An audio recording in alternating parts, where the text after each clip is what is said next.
Hi, so today there is a recipe I'm making with, it's with ripe bananas, and there is no ifs and buts. If there are any spots on it, it's okay.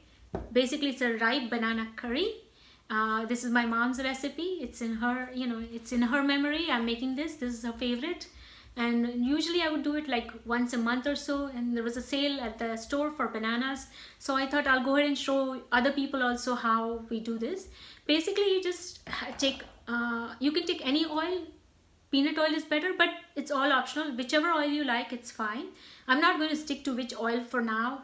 I'm going to go ahead and try to write my mom's actual recipe, and I'll put it in the description for everybody. But basically, it's any oil you like. And we, in this recipe, normally I would not encourage consuming oil, but in this specific recipe you will need a little extra, an extra tablespoon of oil, 1 tablespoon extra for of oil.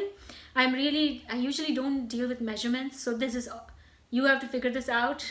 You need how much oil you will need to roast chickpea flour.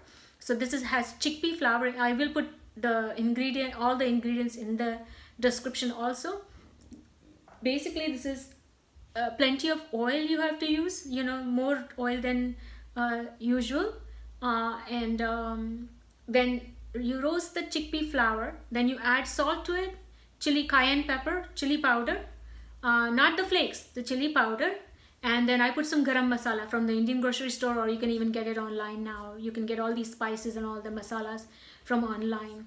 But it's a mind-blowing recipe, so I thought I should share it with everybody. As much we love it, we love this. My whole family members love it, and including that, if anybody else we make it for, they also want this recipe. So I'm just sharing it. Whatever my mom's recipe is, I'm sharing it with you guys. And there are a lot of variations to this recipe also, if you want to, but that's later on. I'll try to put options down below in the description if possible.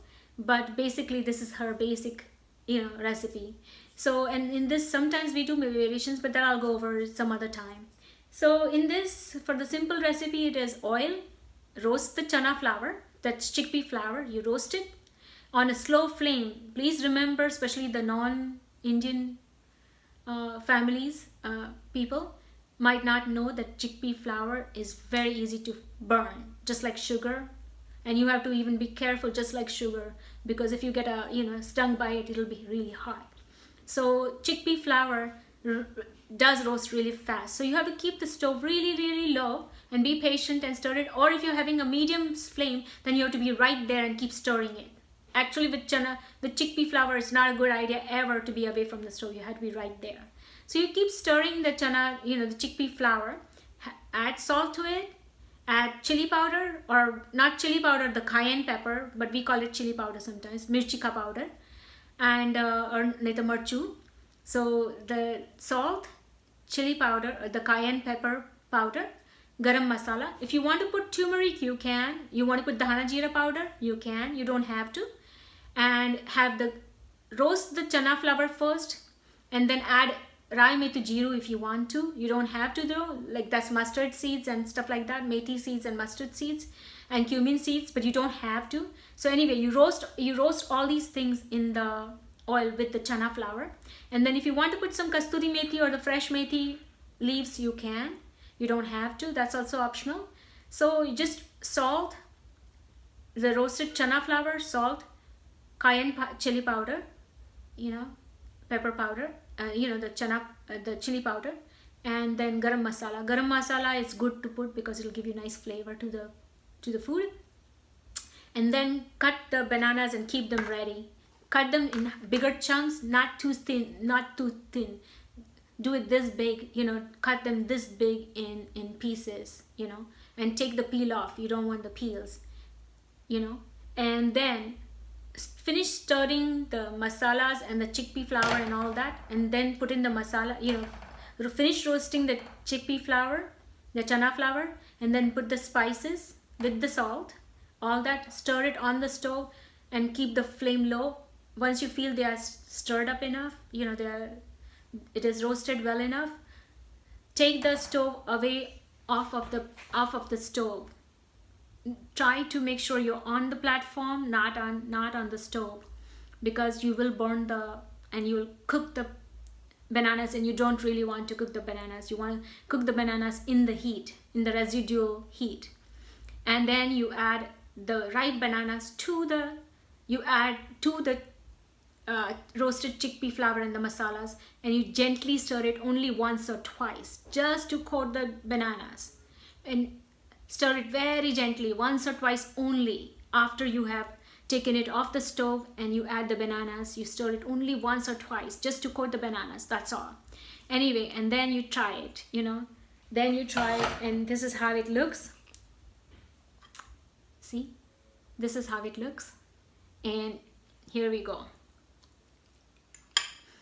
This is my most favorite, and you can eat it with naan, you can eat it with parathas, you can eat it with roti, with any flatbread, or if you have what do you call it, tortilla, you can eat it with that.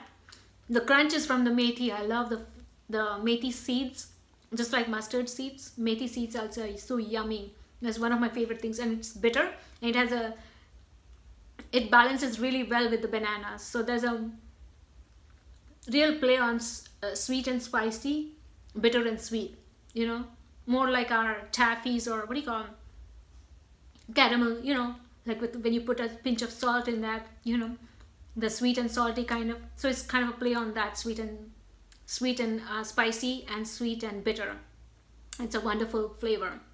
Anyway, and you don't even need rice or curry, curry or dal with it.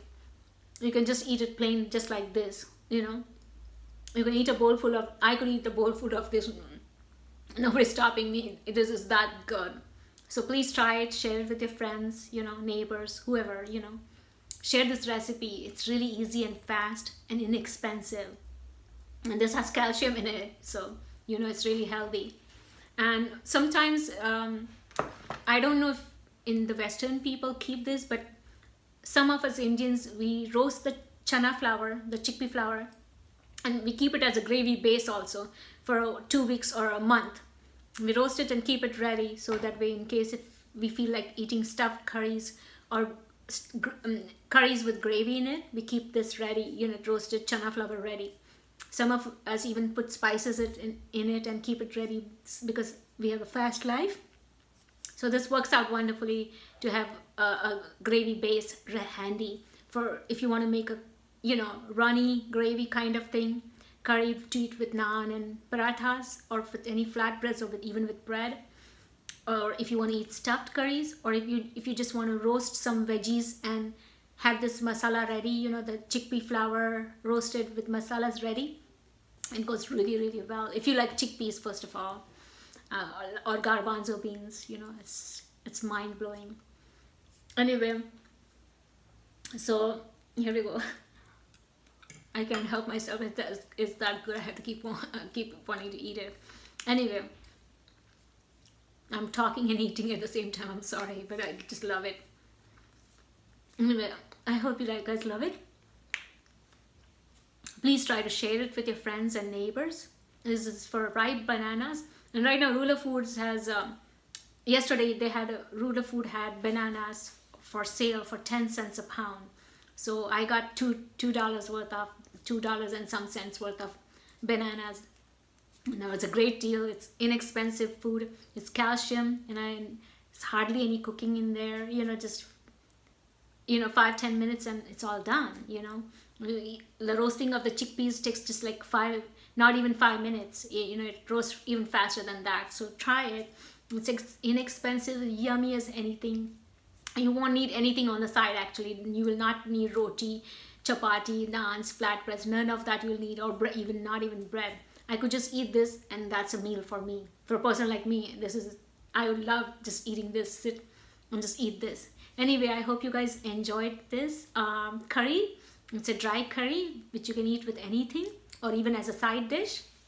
Or if you go to a friend's house or something, just make sure you don't cook the bananas. The bananas are ripe bananas, and you have to take the pan off of the stove, the hot pan off of the stove on the platform, and then mix the bananas, and don't stir them too much, because the shape and the flavor will change. Once you cook it, or once you stir it too much, it'll change, the form will change, and even the shape of the bananas will change, and you don't want that. But trust me, whoever you share this recipe with or this dish with, they will love it. It's just mind-blowing. Please try it. Also, try to put in the comment if you would like me to try a different variation of the ripe bananas, a different flavored curry or with other spices or seeds or whatever. Let me know if you want me to add some other spices or like fennel or peanut powder or something. I'll for sure share this, share that also with you guys. But this is my mom's basic recipe. Anyway, thank you for watching. Please like, share and subscribe to my channel. YouTube wants me to say that also, and so I'm just conveying that. I would also like that. Please like, subscribe, comment if you can, and share for sure. Thank you so much for watching what I did with this recipe. Thank you so much. Bye. All the best. Bye everybody. Bye.